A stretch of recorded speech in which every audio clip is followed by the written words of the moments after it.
Imagina tentar desarmar uma bomba relógio super complexa, sabe, daquelas de filme, com as próprias mãos. Nossa, um pesadelo absoluto. Total. Tipo, um movimento levemente errado, um tremor mínimo nos dedos, mesmo com a melhor das intenções para salvar todo mundo ao redor, e tudo acaba num segundo. E não tem margem para erro, né? Nenhuma. E o mais louco é que, há milhares de anos, um homem fez exatamente isso. Só que não com uma bomba de fragmentação. Ah, foi com algo muito mais perigoso. Sim, com a relíquia mais sagrada que existia na face da Terra. E a consequência desse reflexo super bem intencionado foi a morte instantânea dele. É uma daquelas histórias que chocam logo de cara. Com certeza. Sabe, geralmente, quando a gente pensa em textos antigos, especialmente naqueles calhamaços históricos que abrem a Bíblia hebraica, a imagem que vem à mente é logo a de uma lista telefônica poeirenta. É aquela coisa de fulano gerou cicrano. Que gerou Beltrano, exato. São páginas e páginas de nomes impronunciáveis, genealogias que parecem uma paisagem burocrática bem árida. O que, para ser justo, é a definição exata de um registro estatal da época. A sensação inicial para qualquer pessoa lendo isso hoje é a de estar folheando o diário oficial de uma nação do Antigo Oriente Próximo. Um documento bem denso, né? Muito denso. Servia para legitimar terras, linhagens, logo após um período longo de exílio, então tinha uma função prática. Faz sentido. Mas assim, ler esses registros antigos é meio que como garimpar. A gente passa por muita terra, muita poeira institucional, até que, de repente, a picareta bate em algo incrivelmente sólido e surpreendente. E é aí que o texto ganha vida. Exatamente. O que temos em mãos hoje, nessa nossa análise aprofundada, são os trechos dos livros de 1º e 2º Crônicas. E a nossa missão é justamente resgatar o ouro narrativo que está escondido no meio dessas genealogias todas. Tem muita coisa boa ali. Muita. O nosso foco central hoje vai ser mergulhar nas 5 histórias bíblicas mais incríveis que raramente são contadas. São relatos bem profundos, cheios de intriga política, sabe, ironias cruéis. E reviravoltas dignas de cinema. Total. E um olhar assim nu e cru sobre a arrogância humana. Certo, vamos desvendar isso. Por onde a gente começa? Bom, o que é fascinante aqui é que esses textos estão longe de ser apenas, tipo, continhos morais para a hora de dormir. Eles funcionavam como a crônica oficial de toda uma identidade nacional que estava se reconstruindo. Era uma questão de sobrevivência cultural, então. Exato. É uma mistura altamente complexa de estratégia militar, política de Estado e teologia. E quando a gente raspa a superfície dessas crônicas de reis e guerras, dá para perceber o quanto a essência do comportamento humano não muda. Aquela coisa de delírios de grandeza, né? Delírios de grandeza, medos primordiais, tudo permanece absolutamente inalterado ao longo dos milênios. Caramba. E para pavimentar o caminho até essas intrigas de palácio mais sofisticadas, a gente precisa começar no nível mais visceral possível, que é a força bruta. É poder puro e simples. Isso, porque muito antes de comandar exércitos burocratizados, a liderança dependia de demonstrações físicas quase absurdas. E o texto lá em 1º Crônicas 11 traz uma espécie de herói de ação do mundo antigo. O Benaia. O Benaia, filho de Joiada. A lista de feitos desse soldado de elite do rei Davi beira o surrealismo, tipo o roteiro de Hollywood. As descrições são bem gráficas. Sim, o texto relata que ele matou 2 guerreiros fortíssimos, que eles chamam de 2 leões de Moabe. Depois ele desce numa cova e mata um leão de verdade. E, detalhe, num dia de neve. O que complica bastante o cenário. Nem me fale. E aí vem a cereja do bolo. Ele enfrenta um gigante egípcio de 5 côvados de altura. Que dá mais ou menos uns 2,5 metros. Um absurdo. E a lança desse egípcio é descrita como o eixo de um tear, tipo uma verdadeira tora de madeira. E o Benaia vai pra cima dele armado apenas com um cajado de pastor. Um pedaço de pau contra uma arma de guerra colossal. Pois é. Ele arranca a lança da mão do gigante e mata o cara com a própria arma. É muito louco. É uma coreografia de combate detalhada com uma crueza meio cirúrgica, sabe? Foi projetada mesmo para chocar e impressionar quem ouvia. Mas assim, sejamos honestos, parece muito um roteiro de filme de ação exagerado Ou um videogame onde você vai passando de fase e os chefões vão ficando mais bizarros. A fase do leão no gelo, né? Exato, a famosa fase do gelo. Matar um leão numa cova com espaço confinado, chão escorregadio, isso soa exatamente como a construção daqueles mitos, tipo Hércules ou Gilgamesh. Tem um paralelo claro aí. Então, a minha dúvida é, até que ponto dá para ler isso como um evento literal? Ou seria, sei lá, apenas uma propaganda militar bem elaborada para inflar a reputação da guarda pessoal do rei Davi? Olha, se conectarmos isso a um panorama mais amplo da literatura do Antigo Oriente Próximo, a gente percebe que a comunicação política se dava justamente através dessa linguagem hiperbólica. Através do exagero heróico? Isso. É altamente provável que o Benaia tenha sido, de fato, um guerreiro formidável, com vitórias muito notáveis.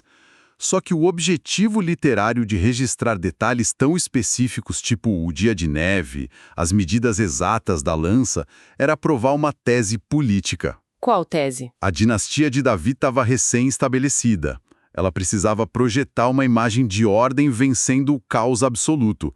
O leão na neve e o gigante estrangeiro representam essas forças caóticas indomáveis. Ah, entendi.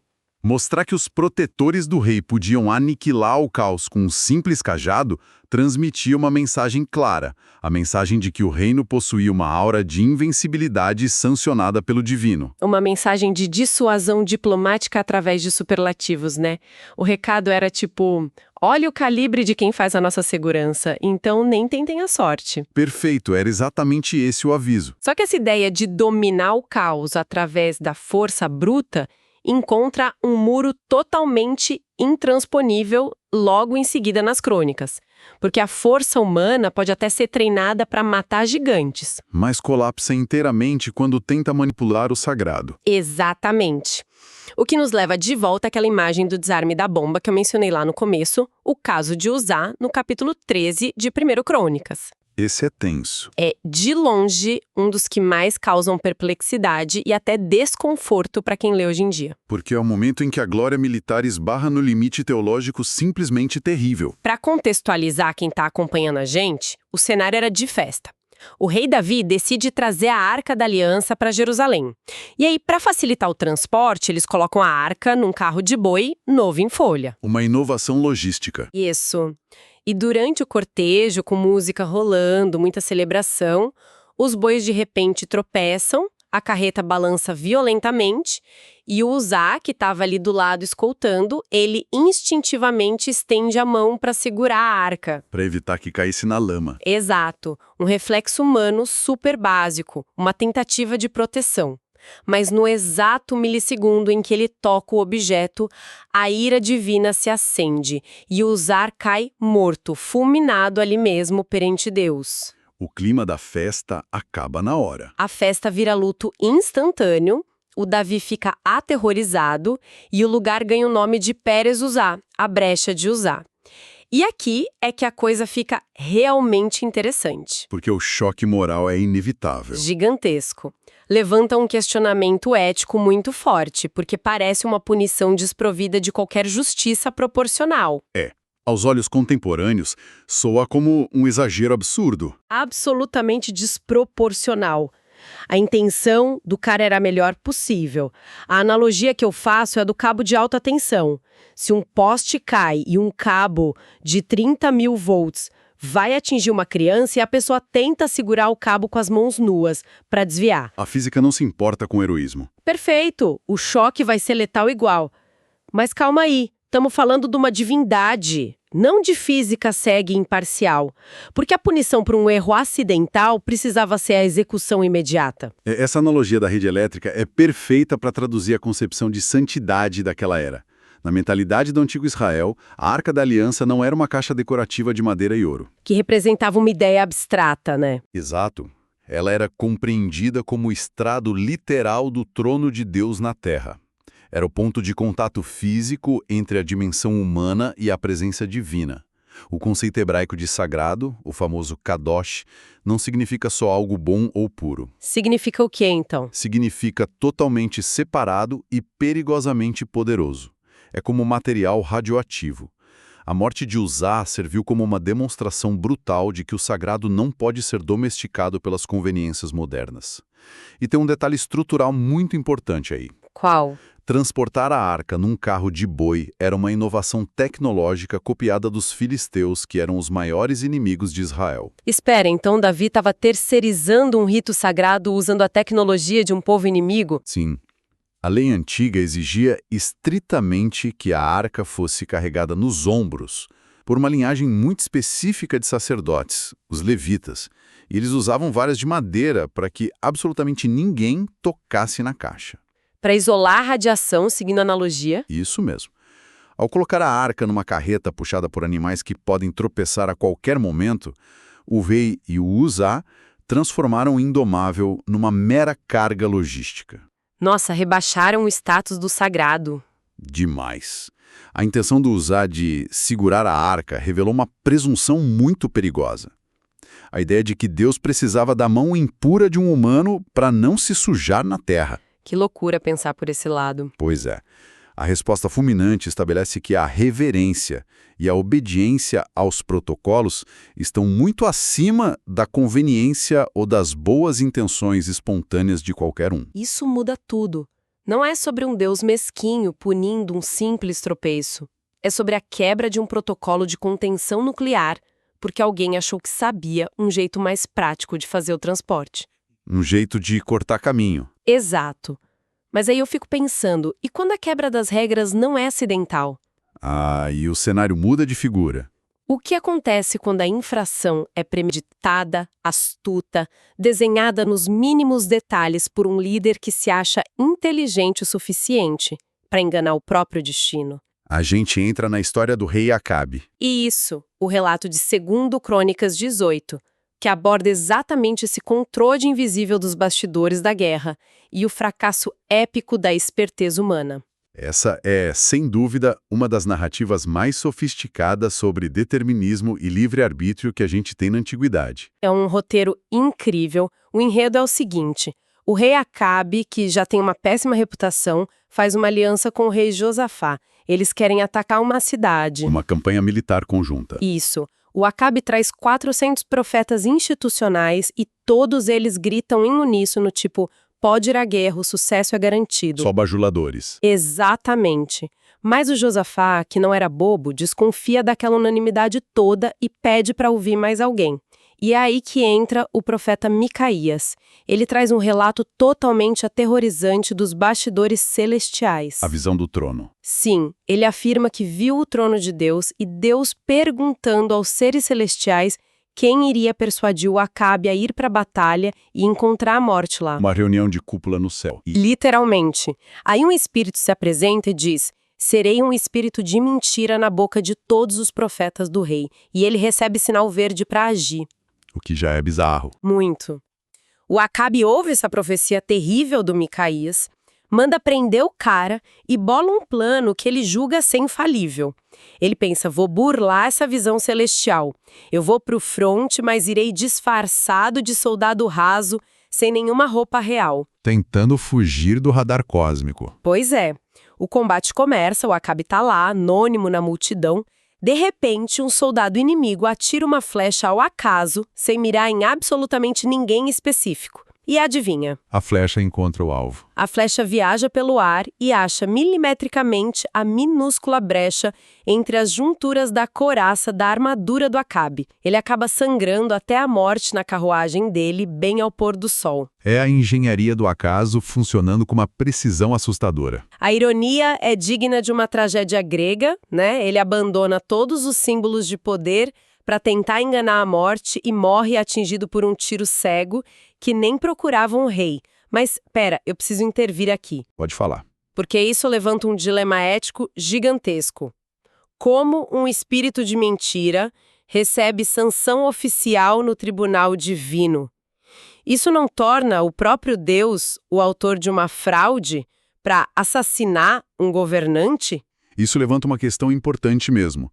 E exige que a gente deixe de lado a nossa lente moderna para entender. Como a teologia da época lidava com isso sem entrar em curto-circuito? Na mentalidade teológica do Antigo Oriente Próximo, não existia esse dualismo equilibrado que a gente pensa hoje, onde as forças do bem e as forças do mal travam uma batalha com resultados incertos. Onde um lado pode ganhar do outro. Isso, não tinha isso. O pilar central era a soberania absoluta de Javé. Tudo o que acontece, seja algo próspero ou uma calamidade, está sob o guarda-chuva do controle divino. Sem exceções. Sem exceções. A presença do espírito enganador não indica que Deus seja mentiroso por natureza. Na verdade, revela que Deus usa até as forças da ilusão como instrumentos de justiça contra a arrogância obstinada. Ah, então o Acabe já estava condenado pela própria teimosia. Exato! Ele já tinha decidido lá no fundo ir para a guerra. Ele só convocou os 400 profetas para referendar o que o ego dele já tinha determinado.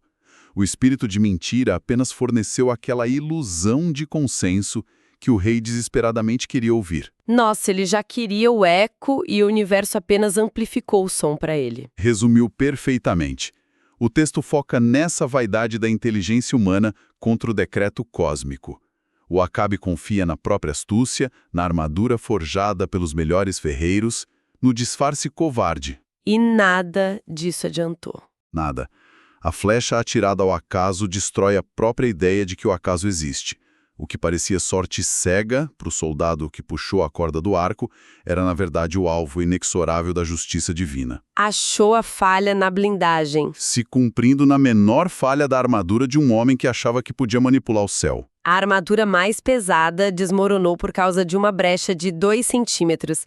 E o que é fascinante é o contraste dessa atitude defensiva com a situação que envolve o aliado dele, o rei Josafá. Um contraponto perfeito. Sim, porque se o Acabe confiou cegamente em escudos, disfarces e táticas convencionais e acabou morto, o Josafá, um tempo depois, se depara com uma crise ainda maior e responde com a tática militar mais absurda e ilógica que se tem notícia. Ah, o famoso relato da guerra vencida por um coral, lá em 2 Crônicas 20. Isso mesmo. Judá acorda com a notícia de que uma coalizão tripla e gigante de moabitas, amonitas e meunitas está marchando para aniquilar todo mundo.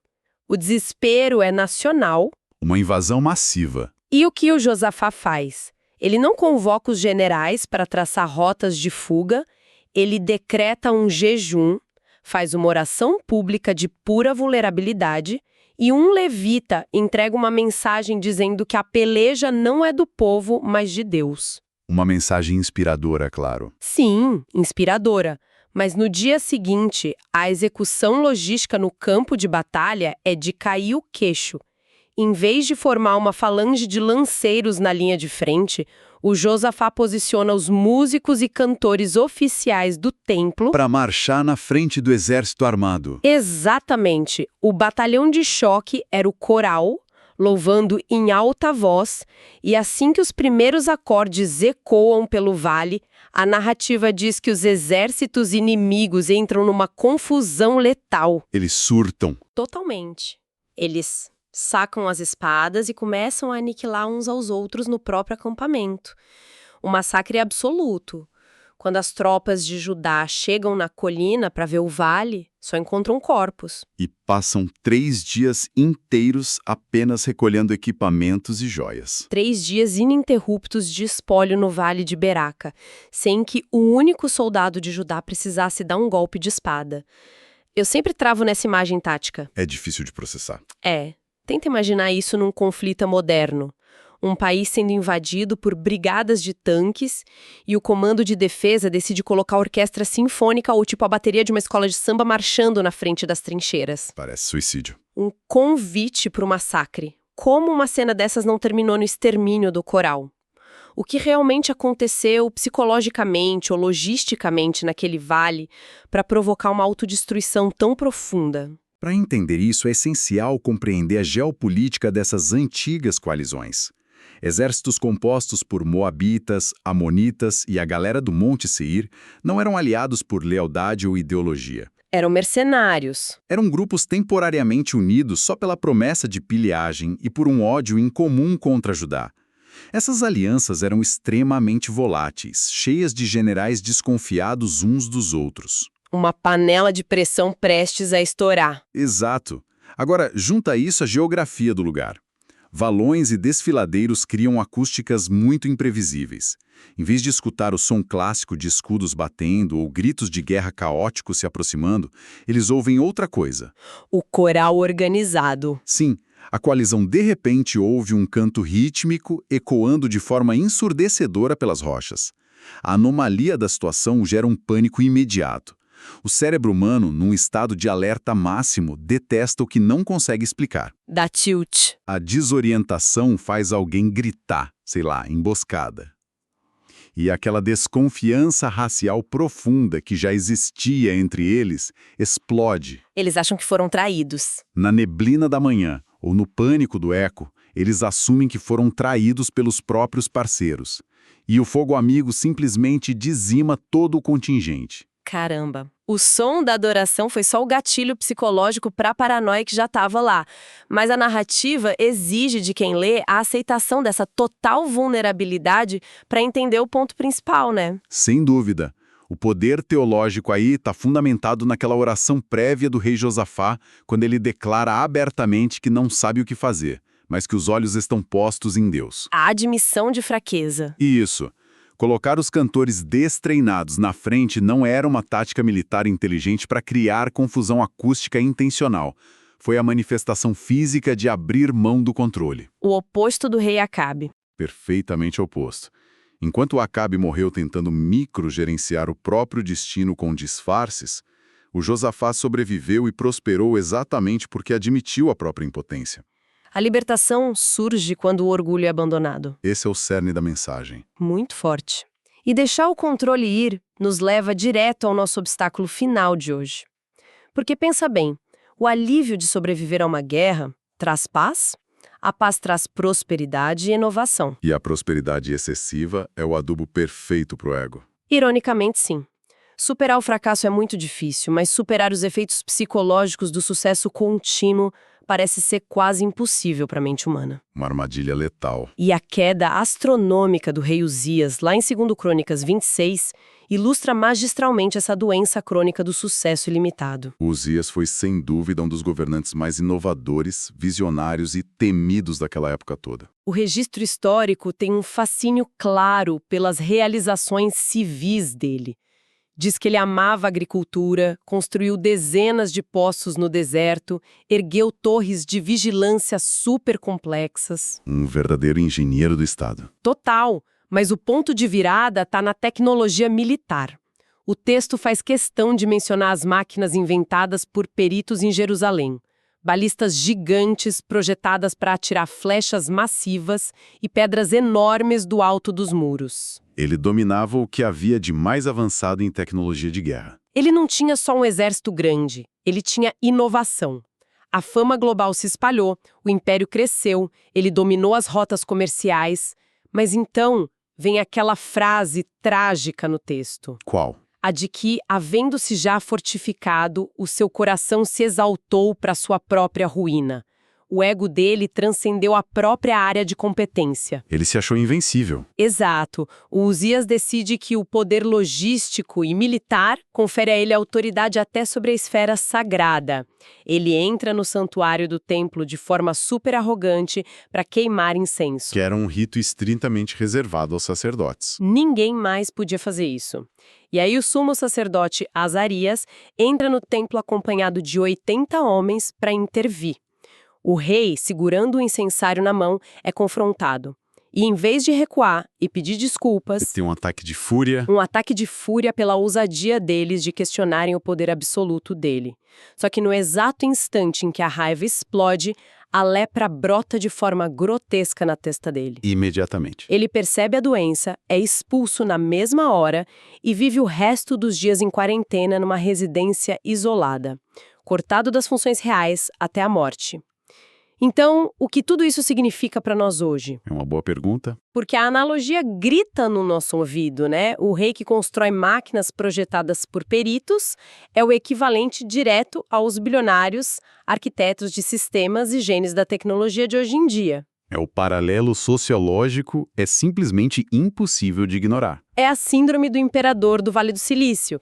A pessoa cria uma rede social ou desenvolve foguetes espaciais, algoritmos, acumula trilhões e passa a ser tratada como divindade. E de forma bem previsível, começa a agir como se as regras estruturais da ética ou da biologia não se apliquem mais a ela. Porque ela, afinal de contas, construiu os muros, né? Exatamente. E a metáfora física dessa punição no relato revela muito bem a essência do problema. A lepra, que era temida como a impureza suprema, não aparece numa mão oculta do rei, ou nas costas. Onde poderia ser escondida. Ela irrompe e se manifesta exatamente na testa do Uzias, o ponto mais visível do rosto humano e, simbolicamente, a sede do pensamento e do orgulho. Nossa, muito simbólico. A doença física externa era a materialização escandalosa da podridão interna dele, a arrogância irrestrita. E a ironia desse desfecho é uma das mais dolorosas de se ler. Porque ele termina totalmente sozinho. Pensa no quadro geral. O gênio da estratégia que projetou as defesas impenetráveis de Jerusalém, o homem que expandiu as fronteiras e não aceitava que ninguém lhe dissesse um não, concluiu a existência destituído de autoridade. Exilado na própria casa. Exilado, proibido para sempre de pisar no próprio templo que ele tentou invadir. O homem dominou a engenharia das muralhas de pedra, mas desmoronou pela falta de engenharia sobre a própria vaidade. Caramba, a vaidade como o grande equalizador, né? É impressionante como esse padrão se repete. O tempo todo? Se a gente conectar esses 5 relatos profundos que exploramos aqui, a gente sai de demonstrações bem rústicas de força e caminha direto para a complexidade sombria do intelecto humano e divino. Uma jornada completa. Sim. Vimos o Benaia estabelecer a segurança, esmagando gigantes na neve. Testemunhamos as consequências letais de brincar com o sagrado através do reflexo rápido do Uzá. A flecha do acaso encontrando Acabe através das mentiras dele. Isso. O absurdo tático do Josafá entregando o campo de batalha aos músicos e vendo o inimigo implodir. E fechamos com o rei Uzias, soterrado sob o peso da própria genialidade tecnológica e do ego indomável. E tem um elemento editorial no próprio texto de Crônicas que serve como um último convite ao pensamento crítico para quem está ouvindo a gente. Conta mais sobre isso. Os autores dessas compilações não esconderam o fato de que estavam fazendo uma seleção. Eles frequentemente citam livros perdidos como fontes de pesquisa. Ah, tipo os registros que não entraram no cânone final. Exato. Fazem menção aos registros do profeta Natã, a visão do vidente Ido, as crônicas do rei Davi. Muito material ficou pelo caminho. Tudo o que a gente acabou de debater, cada reviravolta militar, é só o que sobreviveu à peneira implacável das gerações e da edição histórica. Uau! Isso estabelece uma perspectiva quase vertiginosa sobre o nosso próprio tempo, sabia? Como assim? Fica aqui o convite para uma reflexão. Se a nossa era altamente complexa, com toda essa nossa obsessão por algoritmos, as crises globais e os impérios de corporações de tecnologia, precisasse ser destilada e resumida daqui a 3 milênios numa única crônica oficial, o que passaria no filtro? É de explodir a cabeça pensar nisso. Quais das nossas aparentes vitórias heróicas seriam interpretadas lá no futuro como meras peças de propaganda para esconder o caos? Ou quais demonstrações de arrogância tecnológica seriam imortalizadas como histórias chocantes de alerta, né? Exatamente, de alerta para gerações de um futuro muito distante. Bom, enquanto essa resposta não chega, o passado continua fornecendo os espelhos mais nítidos para o nosso presente. E a gente encerra essa análise aprofundada por aqui. Até o nosso próximo mergulho nas narrativas que moldaram o mundo.